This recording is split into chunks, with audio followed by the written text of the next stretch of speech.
चल्लूराज व्यंकटरामय्या कमैया वय 58 यांनी तक्रार दिली की माहे जून 2012 पासून ते आता येतो एक किसान चंपालाल पांडे वय 21 व कन्हैयालाल चंपालाल पांडे वय 24 यांनी शेअर मार्केटमध्ये गुंतवणूक करून 7 ते 8% परतावा देऊ असा आमिष दाखवून वेळोवेळी 2012 पासून ते आता येतो फिर्यादी याच्याकडून 3,19,75,000 रुपये घेऊन त्याचा प्रामाणिकपणे अफार करून फिर्यादीची फसवणूक केली अशी तक्रार प्राप्त झाल्याने या दोन्ही आरोपींविरुद्ध पोलीस स्टेशनला कलम 420, 418, 403, 406, 120 बादवी असा गुन्हा दाखल केला आहे।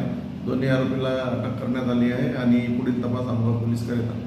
सर मला हे सांगा, त्यांना न्यायालयात हजर केले असता त्यांना PCR झालेला आहे का?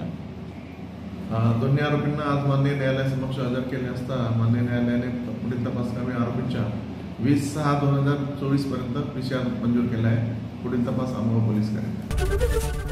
ABP माझा, उघडा डोळे बघा नीट।